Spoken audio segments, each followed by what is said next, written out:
Do you think executives really care how their policy decisions impact employees? I mean, I think they do, especially when talking about how it's impacting them could help them get out of hot water with investors.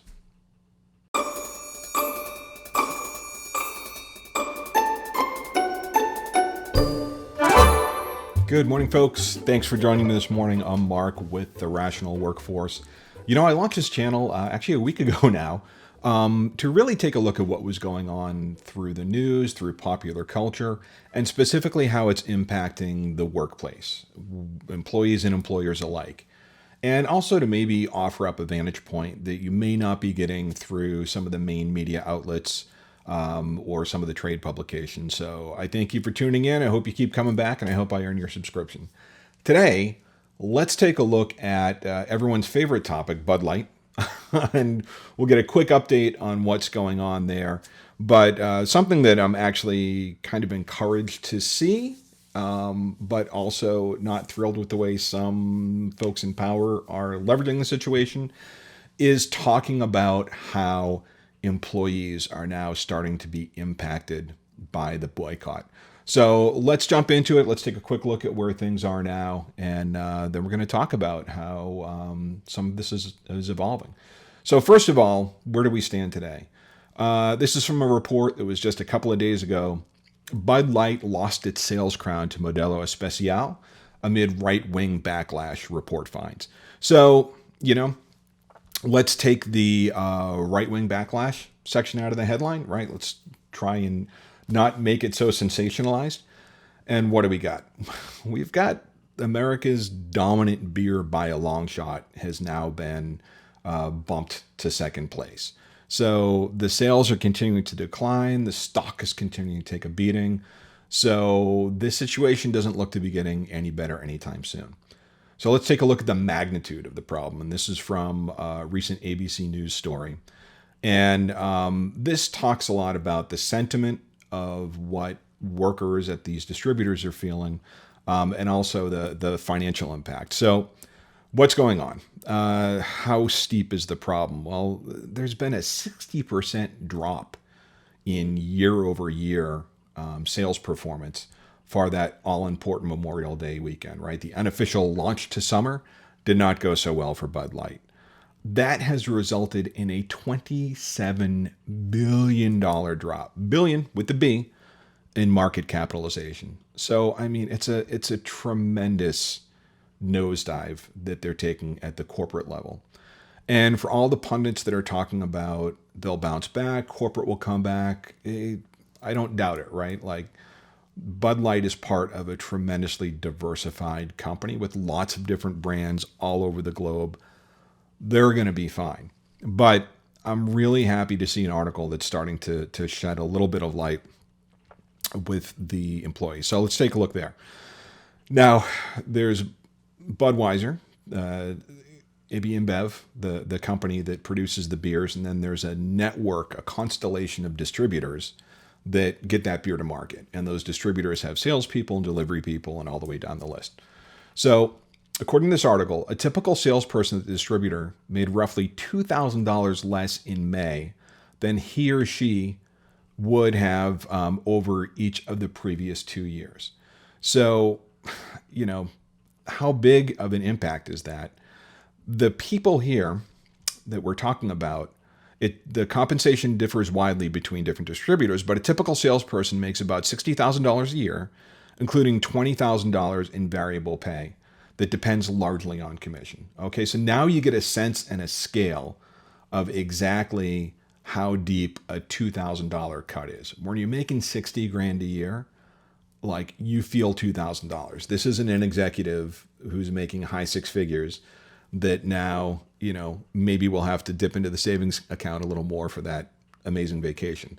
Like, this is biting into people's livelihoods.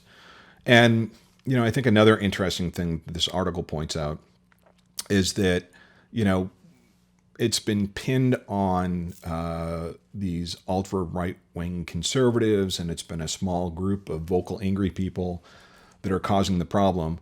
But, look at this. The boycott gained momentum. Meanwhile, after the initial response from the company was perceived as conciliatory, by some LGBTQ advocates, prompting frustration from the left. So this entire situation was completely bungled across the board, right? So now you've got the community that the sponsorship was ostensibly designed to draw into the brand is now being pushed away from the brand as well. So they're pushing away the left, they're pushing away the right. They pissed off their core base. They pissed off the community that they were trying to bolster. And look at how they're trying to position this, right? So, they've tried their kind of lukewarm responses from a corporate standpoint, and that didn't work. So look at the language. Look at how, in my opinion, how manipulative this is. These people are the fabric of our business. They're our neighbors, family members, and friends. They're in every community in America. We've been doing everything we can to support our teams. This was from the president of Anheuser-Busch InBev, their CEO. It sounds flowery. It sounds very melodramatic. It's not working. When I see this, we made a really bad decision. We're not owing up to the decision. We're continuing to pay the price for that bad decision. And now it's hurting people. So aren't you consumers evil? You're really hurting your neighbors by doing this. Come on, please. And that same response is now starting, or that same sentiment is starting to trickle down to the distributor level too. So again, another ABC News story, this one from a few weeks ago. But if we scroll down and we look at this section here, this was an individual who owns one of the larger distributors, said it's sad that they meaning the consumers, can't make that disconnect between the independent wholesaler and a big corporation. It's disheartening. So, there's this whole mentality of blaming the customer, blaming the consumer. And we're seeing it in a couple of different areas. I'm just highlighting Bud Light because literally when you talk to any CEO, any executive around topics like this, they can't stop talking about Bud Light because they want to make sure they're avoiding it. So I think it's really important as a business leader to understand how your decisions impact the business overall and your employees in specific. So this is a great article. It's from a gentleman by the name of Richard Torrenzano. It's titled "Brands That Get Caught Up in the Culture Wars Don't Know Themselves or Their Customers." I'm going to put a link to this below because I think Richard makes some absolutely incredible points that's great for all of us to kind of take in and absorb, especially if you're in a leadership role or in a consultancy role. So look at what he said. In highly polarized times, no matter the cultural or political issue, broadly 45% will support you, 45% are against you, and 10% are undecided. The harshness and pushback depend on the gravity of the subject, how poorly or soundly the company manages the crisis, and how those undecided people lean. So it's a really important thing to remember, is that when you are making these types of decisions, when you're taking these bold stands, and do as you wish as an organization, but remember, there's always going to be fallout. There's always going to be a potential to piss people off. And you know what? Good. When you make a stand, you can't make everyone happy. And if you are, you're not actually making a stand.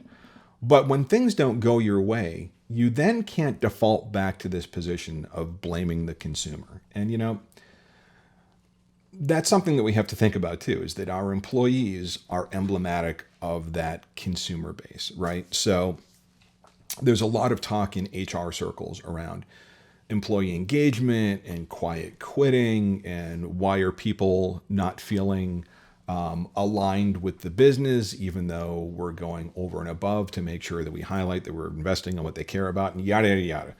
If you're in the space, you know what I'm talking about. But in order to elevate others, you shouldn't have to stuff other people down. It really doesn't work that way. And when you do that, when you do say, I don't care what you think, this group of people, I don't care because you don't vote the way I do, you don't have the same faith that I do, you don't have the same preferences and ideologies that I do, so your opinion doesn't matter.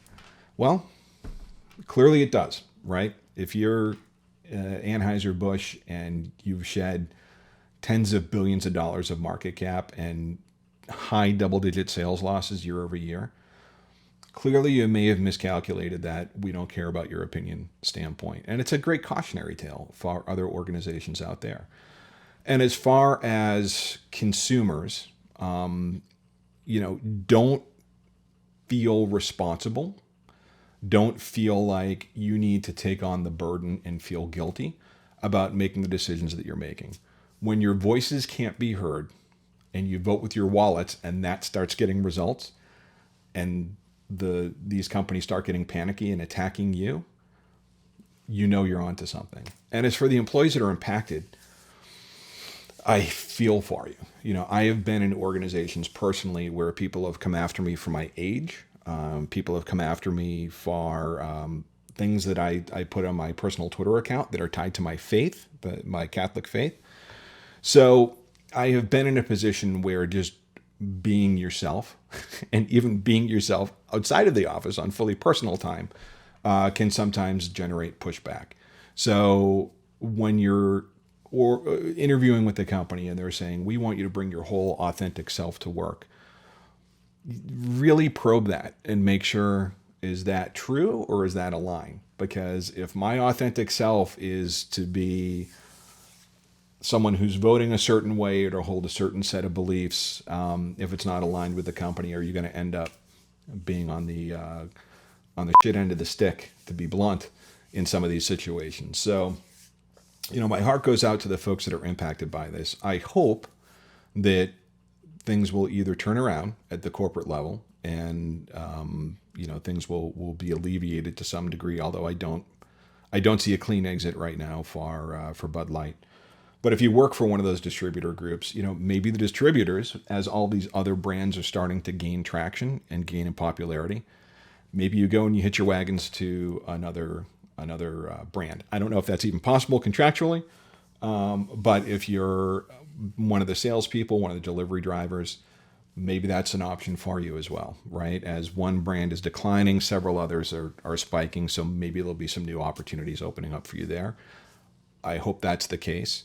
And, for the folks out there, whether you're on the left or right of this issue, please don't take it out on the folks that are delivering the beer, the folks that are stocking the shelf, the folks that are bringing the cases into the bar.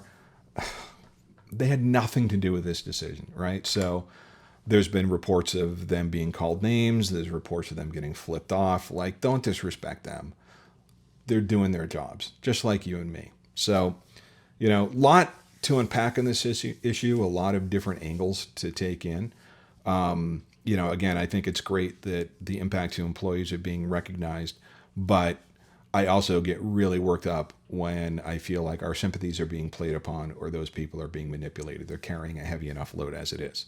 So anyway, with that, I'm going to sign off for today. Thanks again for tuning in. If you like what you're seeing, please leave a comment below. Please click like. Please click subscribe.